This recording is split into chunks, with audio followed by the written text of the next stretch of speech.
혹시 여러분은 주방에서 이상한 냄새를 맡아본 적 있으신가요? 김장할 때 갑자기 목이 아프거나 기침이 나온 적은요? 아니면 평소 쓰던 젓가락인데 어느 날 입에서 쓴맛이 느껴진 경험은 없으신가요? 안녕하세요. 저는 30년간 생활 속 환경 독성을 연구해온 김민정 박사입니다. 예전엔 저도 주방에서 쓰는 건 다 안전하다고 믿었습니다. 깨끗이만 쓰면 괜찮다고 생각했죠. 제가 20대였을 때 어머니가 김장하시는 걸 도와드리다가 이상한 일을 겪었거든요. 매년 하던 김장인데 그 해만큼은 왜 이렇게 손이 따갑고 눈물이 나는지 모르겠더라고요. 양념 때문이겠지 하고 넘겼는데 나중에 알고 보니 그해 새로 산 김장 매트가 문제였습니다. 하지만 지난 30년간 우리 일상 속에 숨어있는 독성 물질들을 본격적으로 연구하면서 그 생각이 완전히 달라졌습니다. 아니, 정확히는 충격을 받았다고 해야겠네요. 우리가 매일 당연하게 사용하는 물건들이 이렇게 위험할 줄은 꿈에도 몰랐거든요. 제가 직접 분석해본 결과가 정말 놀라웠습니다. 우리 주방에 있는 가장 익숙하고 평범한 물건 몇 가지가 조용히 가족의 건강을 해치고 있었어요. 김장할 때 깔아 쓰는 비닐 매트에서는 1급 발암물질이 검출됐고 냉장고 안에 몇 달째 있던 기름에서는 간독성 물질이 나왔습니다. 그리고 매일 사용하는 낡은 나무 젓가락에서는 간암을 유발하는 곰팡이독이 발견됐어요. 더 소름 끼치는 건 이런 물질들이 우리 몸속에 쌓이는 속도입니다. 한 번에 많이 먹어서 탈이 나는 게 아니라 매일 조금씩 쌓여서 몇 년 후에 큰 병으로 나타나는 거예요. 마치 시한폭탄처럼 말이죠. 실제로 제가 상담했던 한 가족의 이야기인데요. 40년 넘게 같은 주방용품들을 쓰시던 분이 갑자기 원인 불명의 간 수치 이상과 호르몬 장애 진단을 받으셨어요. 병원에서도 원인을 찾지 못했는데 주방용품을 바꾸고 나서야 수치가 정상으로 돌아왔습니다. 이건 단순히 깨끗이 쓰느냐, 더럽게 쓰느냐의 문제가 아닙니다. 겉으로는 아무리 깨끗해 보여도 보이지 않는 곳에서 우리 몸속으로 들어가 호르몬을 교란하고 염증을 일으키고 심지어 암세포를 만들어내는 무서운 물질들이 나오고 있어요. 겉으로는 아무렇지 않아 보이는 평범한 물건들이 말이죠. 많은 분들이 주방용품은 기본적으로 안전하다고 생각하시는데 이게 정말 위험한 착각입니다. 특히 우리나라 주방 문화에서 자주 쓰이는 것들 중에 정말 위험한 게 많아요. 저도 연구를 시작하기 전까지는 전혀 몰랐거든요. 오히려 비싼 수입 제품보다 우리가 흔히 쓰는 생활용품들이 더 위험한 경우가 많았습니다. 여러분 혹시 이런 경험 있으신가요? 김장 후에 손이 이상하게 따갑거나 기름 냄새가 평소와 다르게 느껴지거나 나무 젓가락에서 이상한 냄새가 난 적 말이에요. 그냥 넘어갔겠지만 사실 우리 몸이 보내는 경고 신호였을 수도 있어요. 오늘 말씀드릴 내용을 듣고 나시면 내일부터 주방을 보는 시각이 완전히 달라지실 겁니다. 그동안 당연하게 써왔던 물건들이 얼마나 위험한지, 그리고 간단한 방법으로 어떻게 가족의 건강을 지킬 수 있는지 정확히 알게 되실 거예요. 여러분도 예전 생각이 완전히 바뀐 충격적인 경험 있으신가요? 얼마 전 제 지인인 이정자 69세님에게 일어난 정말 놀라운 일을 말씀드려야겠어요. 30년 넘게 김장을 해오신 베테랑이신데 그날도 평소처럼 대형마트에서 산 커다란 비닐 매트를 마루에 펼치고 80포기가 넘는 배추를 정성스럽게 버무리고 계셨습니다. 그런데 이상한 일이 벌어졌어요. 김장을 시작한 지 1시간 정도 지나니까 갑자기 손끝이 가렵기 시작하더래요. 처음엔 그냥 양념 때문이겠지 하고 넘겼는데 시간이 지날수록 가려움이 심해지고 눈도 따갑고 목도 아프기 시작했다는 거예요. 코에서는 계속 이상한 냄새가 나고 머리까지 아파오더랍니다. 30년 넘게 김장을 해오시면서 이런 일은 처음이었대요. 평소 같았으면 하루 종일 김치를 담그시는데 그날은 도저히 견딜 수가 없어서 중간에 그만두셨다고 하더라고요.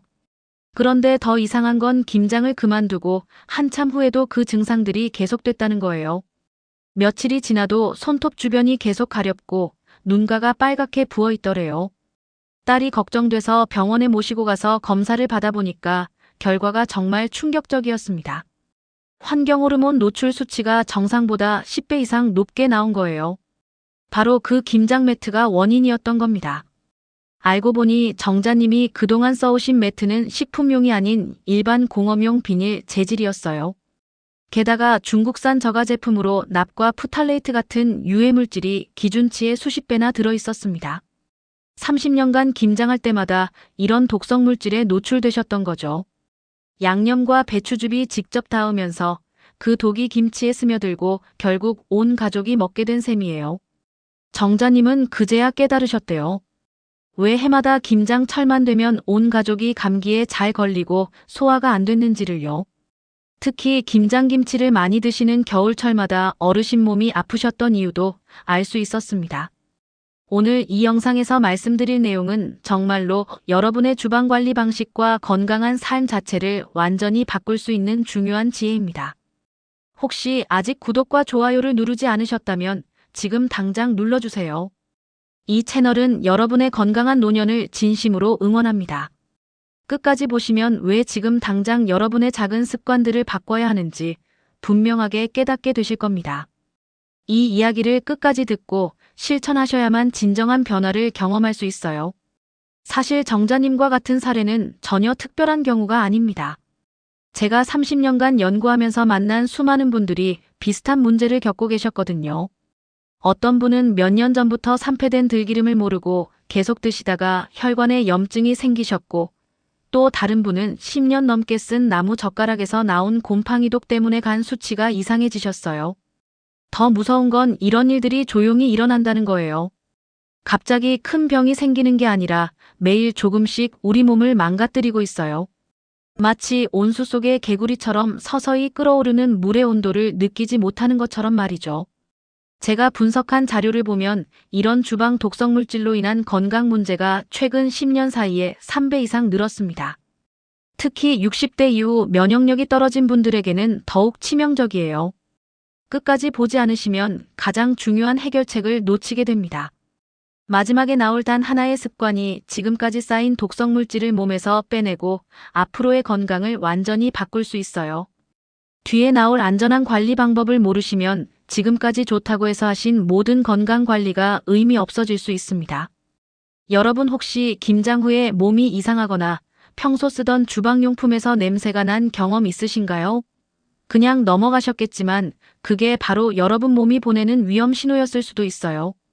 하지만 다행히도 이 모든 문제들은 정말 작은 변화만으로도 충분히 해결할 수 있습니다. 정자님도 지금은 안전한 제품들로 바꾸시고 건강을 완전히 되찾으셨거든요. 그래서 이제는 우리 일상에서 가족 건강과 직접 연결되는 이 위험한 주방용품들을 하나씩 정확히 짚어보겠습니다. 우리 주방에서 가족 건강을 위협하는 위험한 물건들을 구체적으로 살펴보겠습니다. 먼저 김장철마다 사용하는 방수 매트 이야기부터 해보죠. 정말 편리한 물건이죠. 바닥에 깔고 김치를 버무리면 바닥이 더러워지지 않으니까요. 그런데 문제는 대부분의 매트가 PE나 PP 재질로 만들어진다는 점입니다. 더 심각한 건 식품용 인증을 받지 않은 제품들이 시중에 너무 많다는 거예요. 한국소비자원에서 조사한 결과를 보면 비식품용 PVC 매트에서 납과 푸탈레이트 같은 유해 물질이 검출된 사례들이 있습니다. 이런 물질들은 우리 몸의 내분 비계를 교란시키고 특히 여성분들의 생식 기능에 악영향을 미칩니다. 나이가 들수록 이런 독성 물질에 대한 해독 능력이 떨어지기 때문에 더욱 위험해요. 앞서 말씀드린 이정자 69세님도 바로 이런 저가 매트를 몇 년째 재사용하시다가 피부염 증상을 겪으셨습니다. 처음엔 김치 양념 때문인 줄 알았는데 알고 보니 매트에서 나오는 화학물질 때문이었던 거죠. 그럼 어떻게 해야 할까요? 식품용 인증 로고가 분명히 표시된 제품만 사용하셔야 합니다. 그리고 1년에서 2년마다는 반드시 교체하세요. 사용 후에는 중성세제로 깨끗이 세척한 다음 완전히 건조시켜서 보관하는 것도 중요합니다. 만약 식품용 표시가 없거나 특이한 냄새가 나는 제품이라면 당장 버리시기 바랍니다. 여러분은 김장할 때 어떤 매트를 사용하고 계신가요? 한번 확인해 보세요. 다음으로 정말 심각한 문제가 오래된 기름입니다. 기름은 산소와 열 그리고 빛에 의해서 정말 쉽게 산패됩니다. 산패된 기름 속에 들어있는 과산화지질이라는 물질은 우리 혈관을 막고 온몸에 염증을 유발해요. 특히 들기름 같은 불포화 지방산이 많은 기름일수록 더 빨리 상합니다. 국제암연구소에서는 들기름이 산패되는 과정에서 생기는 벤조피렌이라는 물질을 1급 발암물질로 분류했습니다. 1급이면 사람에게 암을 일으킨다는 게 확실하다는 뜻이에요.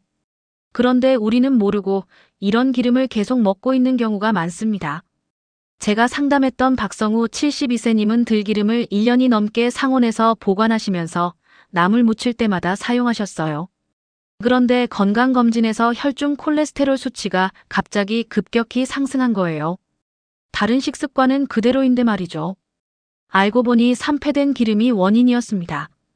기름은 반드시 냉장 보관하셔야 하고 개봉 후에는 3개월 이내에 사용하세요. 들기름 같은 경우에는 반드시 냉압착 방식으로 만든 제품인지 확인하시기 바랍니다. 열을 가해서 짠 기름은 이미 산패가 시작된 상태일 수 있거든요. 그리고 투명한 병에 담긴 제품들은 빛에 노출돼서 더 빨리 변질되니까 피하세요. 여러분 혹시 냉압착 기름인지 직접 확인해 보신 적 있으신가요? 마지막으로 우리가 매일 사용하는 나무 젓가락 이야기입니다. 나무는 수분을 흡수하는 특성이 있어서 곰팡이가 자라기 정말 쉬운 환경이에요. 특히 눈에 보이지 않는 미세한 틈에서 아플라톡신이라는 독성 물질이 번식할 수 있습니다. 식품의약안전처에 따르면 아플라톡신은 간암을 유발하는 대표적인 독소로 분류됩니다. 더 무서운 건 아무리 끓는 물에 소독하거나 가열해도 완전히 제거되지 않는다는 점이에요.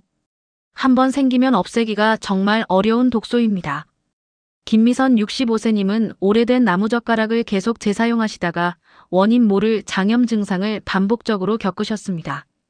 처음엔 소화불량이겠지 하고 넘겼는데 젓가락을 새 것으로 바꾸고 나서야 증상이 사라졌어요.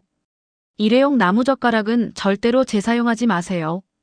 그리고 집에서 쓰는 나무 제품들도 3개월마다 교체하는 게 좋습니다. 사용 후에는 완전히 건조시켜서 보관하시고요. 만약 색이 변했거나 냄새가 난다면 당장 버리세요. 여러분 집에도 오래된 나무 젓가락이 남아있지는 않으신가요? 이제 이런 위험한 물건들을 어떻게 안전하게 관리하고 건강한 제품으로 대체할 수 있는지 구체적인 방법들을 살펴보겠습니다. 가족 건강을 지키는 안전한 주방 관리 습관들을 하나씩 알아보겠습니다. 우선 주방용품을 고를 때 가장 중요한 기준에 대해 말씀드리겠습니다. 비식품용 재질의 주방용품들은 일상적인 사용 과정에서 유해물질이 정말 쉽게 배출됩니다. 특히 뜨거운 음식이나 기름진 음식과 접촉할 때 더욱 그래요. 따라서 식품용 인증 마크는 가장 확실하고 믿을 만한 기준이라고 할 수 있습니다. 제품 포장지나 라벨에 식품용이라는 표시가 명확히 없다면 절대로 식탁 위로 올리지 마세요. 아무리 깨끗해 보이고 예뻐 보여도 말입니다. 대신 식품용 인증을 받은 제품, BPA 프리 표시가 있는 제품, 환경 인증을 받은 제품으로 차근차근 교체해 나가시기 바랍니다. 여러분은 평소에 주방용품을 고를 때 어떤 기준으로 보시나요? 가격이나 디자인도 중요하지만 안전성이 가장 우선이어야 합니다. 기름 관리에 대해서도 더 자세히 말씀드리겠습니다. 기름을 오래 보관하면 냄새가 변하는 것뿐만 아니라 산패로 인해 독성 물질이 생성됩니다. 이런 독성 물질들은 우리 몸속에서 활성산소를 만들어내고 세포를 손상시켜요. 특히 들기름은 반드시 냉장 보관하셔야 하고 올리브유 같은 경우에는 빛을 차단하는 게 필수입니다. 기름은 큰 용량으로 사서 오래 쓰지 마시고 적은 용량으로 자주 구매하세요. 그리고 남은 기름이 있다면 새 병에 덜어서 보관하시면 산소와의 접촉을 최소화할 수 있습니다. 기름병 뚜껑도 사용 후에는 바로 닫아주시고요. 지금 냉장고 안에 있는 기름들 유통기한 한번 확인해 보실래요? 젓가락과 수저류 관리법도 중요합니다. 나무 젓가락 대신에 대나무 재질이나 스테인리스 재질을 사용하시면 위생적으로 훨씬 안전합니다. 대나무는 항균 성분이 있어서 나무보다 곰팡이가 덜 생기고 스테인리스는 아예 곰팡이가 생길 수 없으니까요. 그런데 어떤 재질을 쓰든 가장 중요한 건 완전한 건조입니다. 젓가락을 세척한 후에 젖은 상태로 서랍에 넣어두면 곰팡이가 자라기 딱 좋은 환경이 돼요. 자외선 소독기가 있다면 활용하시고 없다면 햇빛에 완전히 말려서 보관하세요. 젓가락 건조 과정을 평소에 얼마나 신경 쓰고 계신가요? 이런 작은 부분이 사실 가장 중요합니다. 김장 매트에 대해서도 조금 더 말씀드리겠습니다. 김장 매트는 분명히 편리한 도구입니다. 하지만 안전성을 생각하면 한번 쓰고 버리는 구조가 오히려 더 안전할 수도 있어요. 재사용하다 보면 표면에 미세한 상처가 생기고 그 틈으로 유해물질 용출 위험이 더 커지거든요. 만약 재사용하신다면 식품용 인증을 받은 제품을 사용하시고 표면이 조금이라도 손상됐다 싶으면 바로 교체하세요. 그리고 사용 후에는 중성세제로 부드럽게 닦아주시고 완전히 건조시켜서 보관하시기 바랍니다. 올해 김장 준비는 어떤 매트로 하실 계획이신가요? 도마 관리도 빼놓을 수 없는 중요한 부분입니다. 플라스틱 도마는 칼자국이 생기면서 그 틈에 세균이 번식하기 쉬워요. 나무 도마는 수분 때문에 곰팡이 위험이 있고요.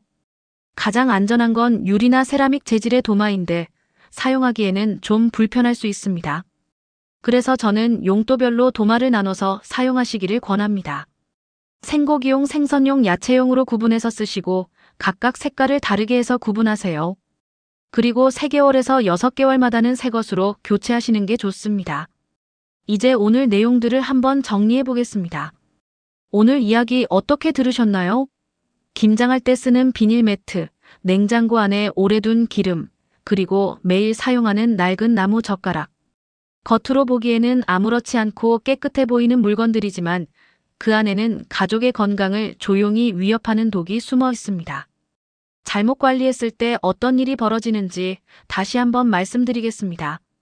비식품용 매트에서 나오는 환경 호르몬은 우리 몸의 호르몬 체계를 망가뜨려서 각종 질병을 일으킵니다. 산패된 기름 속의 과산화지질과 벤조피렌 같은 발암물질은 혈관을 막고 암을 유발할 수 있어요. 곰팡이 핀 나무 젓가락에서 나오는 아플라톡신은 간을 손상시키고 장기적으로 간암까지 이어질 수 있습니다. 반대로 제대로 관리하면 어떨까요? 식품용 인증을 받은 안전한 제품들을 사용하고 적절한 주기로 교체하면 가족들이 유해물질에 노출될 위험을 크게 줄일 수 있습니다. 신선한 기름을 냉장 보관해서 사용하면 혈관 건강도 지키고 염증도 예방할 수 있어요. 위생적인 젓가락과 수저를 사용하면 각종 세균과 곰팡이로부터 우리 몸을 보호할 수 있습니다. 오늘 당장 실천할 수 있는 단 하나의 제안을 드리겠습니다. 지금 주방에 가셔서 의심되는 물건들을 한번 살펴보세요. 김장 매트에 식품용 표시가 있는지, 기름 유통기한은 언제까지인지, 나무 젓가락에 곰팡이나 변색은 없는지 확인해 보시기 바랍니다. 그리고 조금이라도 의심스러운 건 과감히 버리고 식품용 인증을 받은 제품으로 교체하세요. 저는 30년간 환경 독성을 연구하면서 깨달은 게 있습니다. 건강을 지키는 건 거창한 일이 아니라 이런 작은 습관의 변화에서 시작된다는 것이죠. 오늘 하나의 작은 결심이 여러분과 가족들의 건강한 미래를 만들어갑니다. 다음 영상에서는 주방 세제 속에 숨어있는 독성 성분들과 정말 안전한 세척법에 대해 자세히 알려드리겠습니다. 많은 분들이 설거지할 때 쓰는 세제나 세정제에 대해서는 별로 신경 쓰지 않으시는데 사실 이것도 정말 중요한 문제예요. 어떤 성분을 피해야 하는지, 어떤 방법으로 설거지해야 안전한지 구체적으로 말씀드릴 예정입니다. 오늘 내용 중에서 가장 인상 깊었던 부분은 무엇인가요? 그리고 여러분 집 주방에도 오늘 말씀드린 위험한 물건들이 있는지 확인해 보시고 댓글로 함께 이야기 나눠주세요. 여러분의 경험과 생각이 다른 분들에게도 큰 도움이 될 거예요.